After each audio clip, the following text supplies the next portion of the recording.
I mean, Pantheon's one of the quickest rising champions of the new season, I would say, is Pantheon, right? And his flexibility, where lanes you can throw, in jungle support, there's just a ton of flexibility for Thundertalk. Okay. BLG needs it, being down 0-2 as Hoya.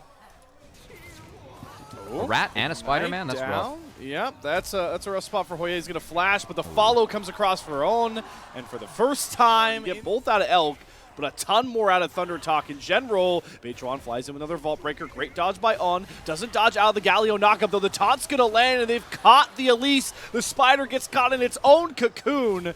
Now it's way on the back foot. They're going to Vault Breaker forward. Good spell shield to avoid the knockback, but Saytab's here now. Getting the wave in. Between Worlds were far too early on for any ultimates. With that wave stacked up, Wei has flash, but not even going to burn it. And somehow Thundertalk with a disastrous start for Hoya. Games when he gets this Ezreal. Win or loss, this guy churns out ridiculous damage and highlight plays. I think Ezreal, like Twitch, it's weird because like Twitch R can almost, like he really just forces you back, like if he gets an attack down at all. But 1xN, I mean, you got to believe that on the Ezreal, the mobility you have this game, really solid. As no flash still for Elk. Yeah, here it comes.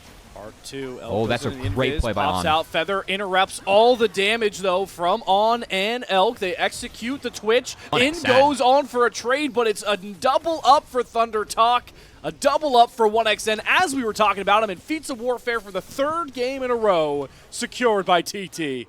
Yeah, I do want to credit On. That Cocoon was really sound. Pantheon popped the E, so therefore he got tower aggro. The Cocoon prevented the stun from coming through immediately. Wei might be dead. Wei, he's trying to chase a bit deep here. 6 if he wants it. Cease and desist. Just going to Vault Breaker to safety here. Doesn't want to risk it. 1xN going to kite himself back. Knight with the Between Worlds stolen. It's hijacked. We got 2 worlds in between Summoner's Rift. And Saytab's going to use his defensively to get out. Feather going to cover. There's still a chase going on here for BLG. Cocoon going to go wide, though. They're going to win out on the Venn diagram here. Producer Kelsey. Because that's I was curious if you had forgotten. Okay, good. You got to find a way to fit it in. There's no love lost here for Waze. He jumps in with the first Paranoia. I'm going to follow Feather over the wall to secure that kill. There's the spray and pray coming out from Elk, but he doesn't get close enough for Saytab or 1xN. 1xN in his own 1v1 mid lane with Knight. True Shot Barrage barely going to go wide. Straight crit. I will say, I think I like it this game, just given how tanky his front line is. And the Q attack speed steroid, I believe it got buffed recently. It's really big. It did, yeah. Yeah, and also you get resets if you do get kills. Speaking of kills, Feather, no flash. There's the invis, yeah. Gonna try and block up the E to see how much damage he can prevent, but that's big. Elk is too powerful. Overcommits even have a chance to move either. So as long as they're able to kind of hold on. Here's the catch onto that sneaky Ezreal, but it's just too powerful. We called it from draft. Elk invis, knock the lights out. You have yourself a kill, BLG. Executed perfectly this time round. They do sack the dragon, so, you know, 1xN being off the map, not the Galio, I think that's pretty worth it. Now they'll maybe look for Knight, turn their attention bot side. Knight does not have that hijack between worlds, gets out of Saytabs. There's the cease and desist down. Flash committed. Coming in is the Pantheon with that Grand Starfall. Is going to turn with his own cease and desist, but it's not enough. Knight picked off by Thundertalk. Response coming from BLG, though. Elk pops out of the invis. There's no Paranoia available. Wei has to walk himself up, but they've already eviscerated Feather, knocking Wasn't expecting that. That's pretty risky, too, because now you're into a 3v2 with Elk hitting. Of course, Grubs were split this game, so damage going to be decent. Ooh, good dodge again. On's really on top of these repels to get away from key summoners, and the Elise proves pivotal. Double TP coming across. It's Knight and Hoya. They just can't find any further engagements. Hoya's flashing forward to try and lock down On. Should have enough damage. One more big Justice Punch to find it. Hoya's aggression is rewarded with his own. And in the back half of this play, Twitch got ult back up. Oh, hold on. Go back to live. Knight. Oh, back in live. Knight once again That's a picked Jax, off. though. But Ben is teleporting in. The sleeping giant, maybe awaking from his slumber. Looking to make some impact, get on the kill score. Counter-Strike down, drops. The Grandmaster's challenge as well, but can't chunk through the health bars just yet. Light's going to go out. Cease and desist, Hero's entrance combo. Is it enough to eviscerate Knight? It does. Beitron going to trade his life as well, though. His Wei's on the front line, and Elk opens up the Gatling gun, spraying through TT's front line. Down goes Feather. They're chasing 1xN. Has to get that arcane shift up. Does get it. Does flash, but flashes in place. Doesn't get over the wall, and Wei's going to find it. The first advantageous fight for BLG, and Elk is the big benefactor out of all of it. He's going to base and have an Infinity Edge. out of base at 18 minutes. This with questionable flashes in back-to-back games now. Yeah, you gotta pause real quick. Herald being taken. They can maybe hit the eye. Yep, that's a steal, but where's Elk? Stealing away from Beichuan, but they're going after Elk. He does arcade shift over the wall away from Wei, but not away from Knight, who will eviscerate him. It's a split fight on both fronts. His own pops the repel, and TT are just cornered in the might of BLG. Elk pops back out of invisibility. Bin gets the counter-strike stun down, and this is what we expect from the two-time champs, wiping the floor with Thundertalk when their backs are against the wall. Ace before... BLG just corral Thundertalk. That's a clean ace. This Twitch is just Thanos already in this game with where he's at. And frankly, just given the state of the game where Twitch is at, feels like this one's heading to a game 4.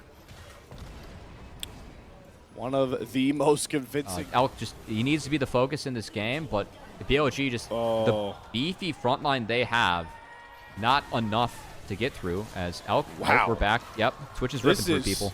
This is just getting bloodier and bloodier as Thundertalk are trying to throw anything at the wall to see if it sticks. Yep. And everything's falling plop to the ground. And Twitch actually is not terrible, at least with base damage. Like, you have some options in lane, but still.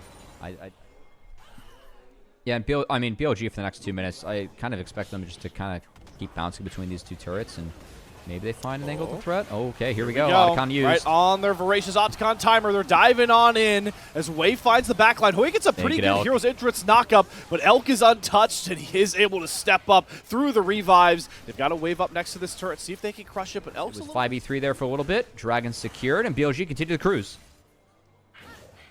You can use the Nocturne, the Twitch, the Elise to try and get a pick, and then look Baron afterwards. Would really like that from them.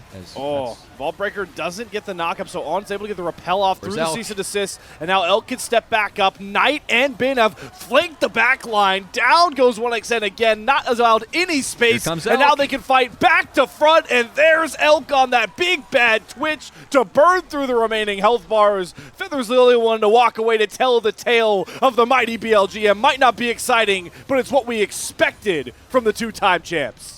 I mean, we've spent so much time talking about how fed Elk is this game, and Beichuan pretty much kept him busy for the vast majority of that fight, and it just didn't matter because the rest of BLG were able to take care of business. 1xN had a tough game this time around. A lot of things that can attack him, as it's kind of hard to deal with. Like, you got a Jack. Yeah, it missed. Not exactly clean, but yeah, here comes Nocturne. Here comes a stolen Galio ult. And here comes Bin, who had a fantastic TP and just traps 1xN. And BLG looked this competitive.